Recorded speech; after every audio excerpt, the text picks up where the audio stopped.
إن الحمد والنعمة لك والملك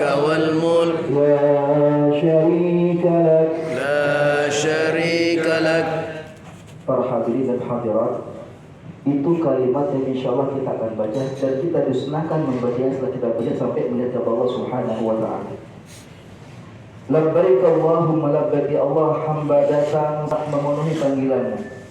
Hamba datang semata-mata untuk menyambut panggilanmu. Hamba datang semata-mata karena engkau panggil diri hamba. Itu yang akan kita baca terus selama kita berihram sampai kita pada saat akan bertawaf. Artinya Bapak Ibu dan ikhwan dan akhwat, bahwa kita besok datang ke Mekah akan menjadi tamu Allah Subhanahu wa Ta'ala dalam berumrah.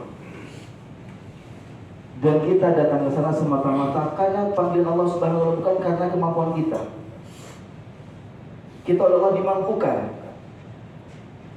untuk menjadi tamunya, sehingga bukan karena kemampuan kita. Nah, karenanya Bapak Ibu dan akhwat serta akhwat, kita besok akan melaksanakan ibadah yang sangat istimewa, ibadah yang sangat luar biasa. Karena tadi Ustaz siapa tadi? Muhammad Anjas ya? Sultan Anjas membaca ayat dengan awal ayatnya berbunyi wa atimul hajja wal umrata lillah, dan sempurnakanlah haji dan umrah semata-mata karena Allah Subhanahu wa Ta'ala. Kalau untuk salat Allah memakai kalimat dirikanlah, untuk puasa laksanakanlah, untuk zakat tunaikanlah, tapi untuk haji dan umrah memakai kalimat wa'atimmu, dan sempurnakanlah. Kenapa Bapak Ibu dan ikhwan serta akhwat?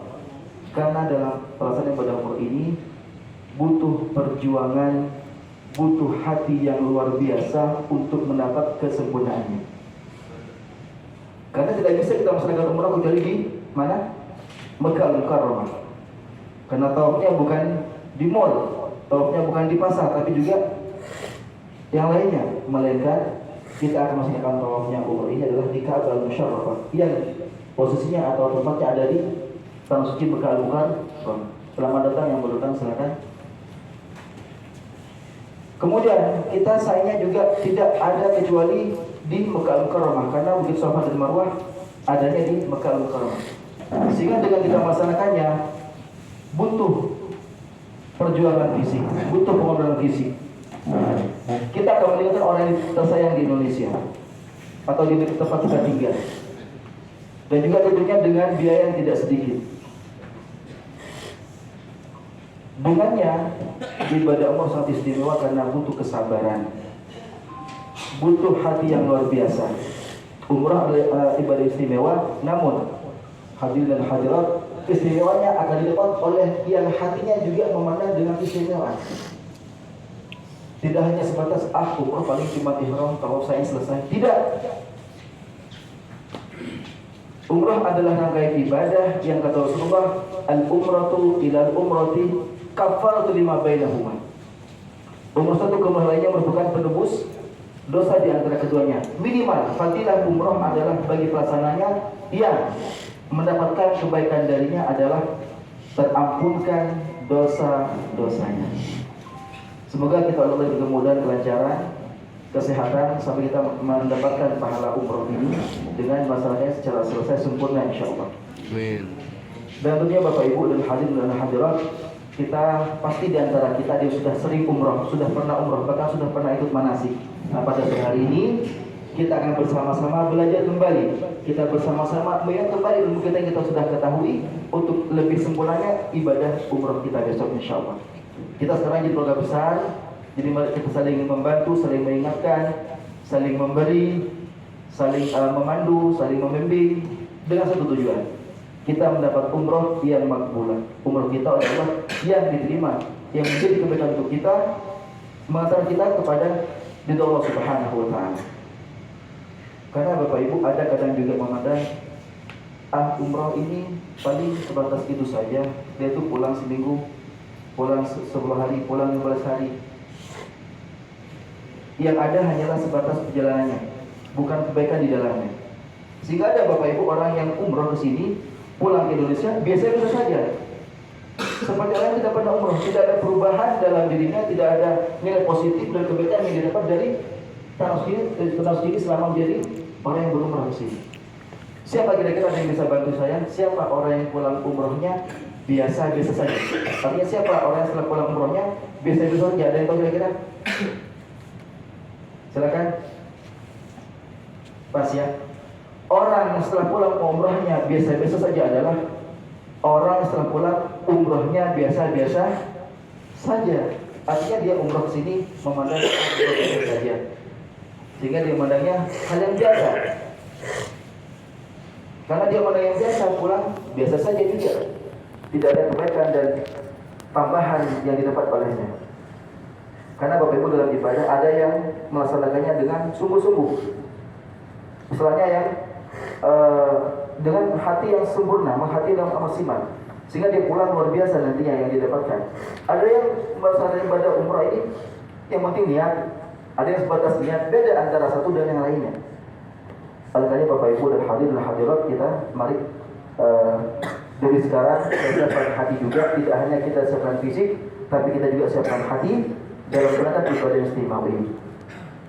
Nah, di antara kesempurnaan ibadah umrah ini, bahkan semua ibadah adalah kita melaksanakannya dengan mengetahui ilmunya. Tentunya para santri sudah tahu ketika belajar fikih, Al-Imam Ibnu Aslan mengatakan dalam kitab Sofotuz Zabat, fa kullu man bighairi ilmin ya'malu amaluhu madulillah tuqbalu. Dikatakan dalam kitab Sofotuz Zabat, Ibnu Aslan mengatakan, maka setiap seseorang yang beramal tanpa ilmu atau tanpa mengetahui ilmu yang dia laksanakan dari amalnya, maka amalnya tertolak dan tidak diterima. Tentunya kita tidak ingin capek-capek dengan perjuangan yang besar masakan ibadah umroh ini, umroh kita tidak diterima. Maka di antara kesempatannya adalah kita mengetahui ilmunya. Insya Allah kita sore hari akan sama-sama belajar kembali agar kita lebih maksimal besok, lebih mantap ibadah umrohnya insya Allah. Dasar ibadah semuanya para hadirin dan hadirat ada ruh dan jasadnya. Setiap ibadah tidak hanya umrah. Contoh kita ketahui ya, salat Allah mengatakan inna sholata tanha 'anil fahsya'i wal munkar. Kita sepakati salat sesungguhnya adalah mencegah dari perbuatan keji dan munkar. Artinya seseorang yang sholat, yang benar-benar sholat, setelah dia sholat akan menjadi manusia dan pribadi lebih baik, akan tercegah dari perbuatan keji dan munkar atau kemaksiatan. Pertanyaannya, lantas bagaimana dengan seseorang yang sholat dalam masjid di belakang imam lagi? Setelah selesai sholat, keluar dari pintu masjid langsung nyolong sandal. Kita ketahui katanya orang yang sudah sholat akan semakin baik, akan jauh dari perbuatan maksiat dan perbuatan keji dan munkar. Bagaimana dia orang seperti ini? Udah sholat nih, selesai sholat langsung nyolong sandal setelah keluar dari masjid. Orang seperti ini benar dia sholat, hanya mendapatkan jasad dari sholat itu sendiri, belum mendapatkan ruh dari sholat itu sendiri.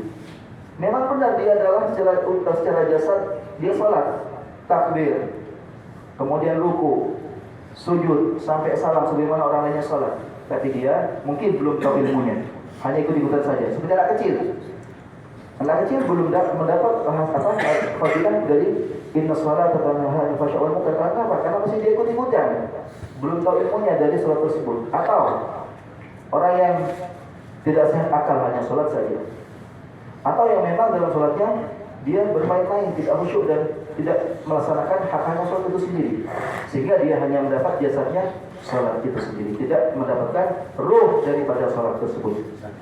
Nah, tentunya kita berusaha sekarang, semoga kita besok mendapatkan jasad dari umrohnya, yaitu kita ihram, tawaf, sa'i dan syukur. Kita juga mendapatkan ruh daripada ibadah umroh tersebut.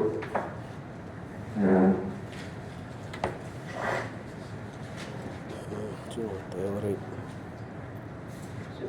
praktek.